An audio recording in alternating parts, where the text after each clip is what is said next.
अगर केतन अभी नहीं मरता तो सिया उसको 20 तारीख को मार देती। सिया ने पहले भी कई बार प्लानिंग बनाया था केतन को मारने का, लेकिन हर बार सिया विफल रही। सिया ने एक बार केतन को धक्का भी दिया था, लेकिन केतन झाड़ियों का सहारा लेके बच गया। फिर वही सिया गले से लिपट कर रोने लगी कि एक सांप था, सांप से बचाने के चलते हमने तुमको धक्का दे दिया। और वही केतन जाकर के घर वालों को सबको बताया कि तुम्हारे होने वाली जो बहू है वही मुझे बचाई है। और सब लोग, घर के लोग उसको शाबाशी भी दे रहे थे, वाहवाही भी दे रहे थे। लेकिन घर वालों को क्या पता था कि वो सिया गोयल केतन को बचाना नहीं चाहती थी, बल्कि केतन को मार रही थी, और वो मारने में विफल हो गई। लेकिन फिर भी लोगों को यही लग रहा था कि सिया ने केतन का जान बचाया है। लेकिन आखिर सिया पकड़ी कैसी गई? सिया की ऐसी कौन सी गलती हुई जिसकी वजह से सिया पकड़ी गई? क्योंकि सिया ने तो प्री प्लानिंग ऐसा मर्डर का प्लान बनाया था कि वो बिल्कुल एक्सीडेंट लग रहा था। सबको शुरू में तो यही लगा था कि एक्सीडेंट हुआ होगा, केतन फिसल गया और गिर गया, इसकी वजह से केतन की मौत हो गई। लेकिन आखिर वो कौन से लोग थे जिन्होंने तथ्य को पकड़ा? वो कौन सी भूल हो गई सिया से जिसकी वजह से सिया पकड़ी गई? हालांकि पुलिस का भी मानना यह है कि जब केतन की लाश बरामद की गई और केतन का लाश जब हॉस्पिटल ले जाया गया, वहाँ सिया बाहर खड़ी थी और सिया हर पुलिसकर्मी से पूछती थी कि केतन कैसा है।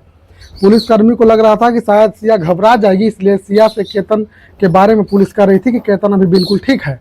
और ये ठीक बात सुन करके सिया घबरा जा रही थी। इसके बाद पुलिस को भी डाउट हुआ कि आखिर ये लड़की केतन के जीवित रहने के बाद क्यों घबरा जा रही है। सिया के बारे में पुलिसकर्मी जो है केतन के परिवार वालों से बात बताए। परिवार वाले ने भी उन पर डाउट किया। परिवार वाले ने पुलिस को कहा कि आप पता लगाइए कि सिया के किसी लड़के से तो चक्कर नहीं है। और बाद में जब बात पता चला तो ये कॉल जिस पर सिया ने करीब बहुत बार कॉल किए हैं और करीब 350 घंटा से ज़्यादा उस कॉल पर बात हुआ है, उस नंबर पर बात हुआ है। जब नंबर को खंगाला गया तो पता चला कि वो नंबर किसी और का नहीं, वही हुडी वाला लड़का जिसको ट्रैक कर रही थी पुलिस, जो सीसीटीवी में आ रहा था। इतने गर्मी के दिनों में हुडी पहना हुआ था, मास्क लगाया हुआ था, वो कोई और लड़का नहीं था बल्कि वो चेतन चौधरी था। और चेतन चौधरी सिया का बॉयफ्रेंड था।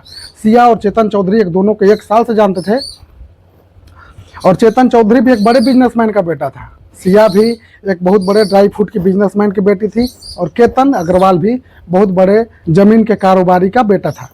सिया और केतन का शादी नवंबर में होने वाला था और नवंबर में शादी राजस्थान में होने वाला था। बताया जा रहा कि पूरी प्लानिंग फिल्मों जैसी की गई थी। इस शादी में करीब 17 करोड़ का एक महल बुक किया गया था, 2 चार्टर प्लेन बुक किए गए थे मेहमानों को लाने के लिए। मतलब ये शादी का प्लानिंग पूरा जो था पूरी तरीके से एकदम फिल्मी चल रहा था।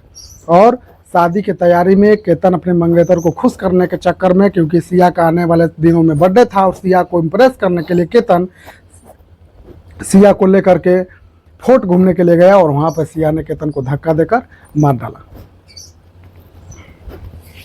सिया घर में आई तो केतन का बहन पूछती है सिया से कि आखिर केतन गिरा कैसे। बस इतना सा बात और सिया का पूरा चेहरा उतर गया। सिया घबरा सी गई। फिर केतन की बहन बोली कि केतन पहाड़ों पर चढ़ने का माहिर था, केतन का शौक था पहाड़ों पर घूमना, केतन का शौक था किलों पर घूमना। लेकिन मुझे नहीं विश्वास हो रहा कि केतन फिसला होगा और गिरा होगा। बताओ कि आखिर केतन के साथ क्या हुआ है। पुलिस भी उधर ट्रैक कर रही थी कि सिया किस लड़के से बात करती है। सिया जिस लड़के से बात कर रही थी वो लड़का चेतन चौधरी निकला। उसके बाद जिस दिन घटना हुआ था उस दिन चेतन चौधरी ने बड़े शातिर दिमाग लगाते हुए अपना फ़ोन अपने ऑफिस में ही छोड़ दिया था। जब पुलिस चेतन चौधरी का मोबाइल ट्रैक कर रही तो उसका फ़ोन का लोकेशन, लास्ट लोकेशन ऑफिस में बता रहा है।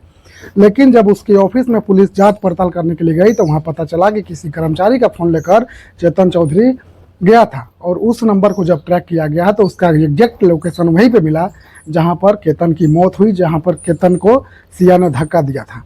तब पुलिस अब कंफर्म हो जाती है कि केतन की मौत में सिया और चेतन चौधरी का हाथ है।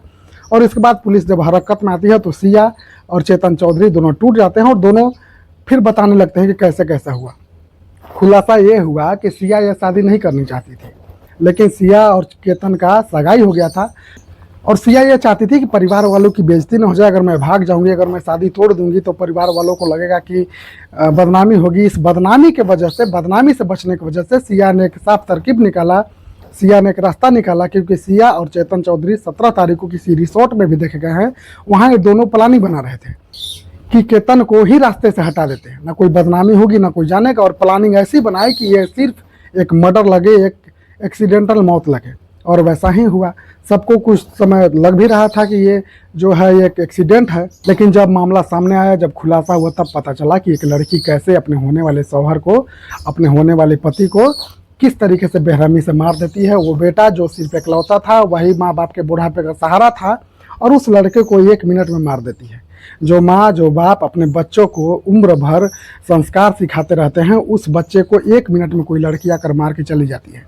आखिर विश्वास किस पर करोगे? लव मैरिज करोगे तो नीला ड्रम में मिलोगे, अरेंज मैरिज करोगे तो राजा रघुवंशी जैसा हाल होगा, सोनम रघुवंशी जैसा हाल होगा, सिया गोयल जैसा हाल होगा। आखिर लड़के जाए तो जाए कहाँ?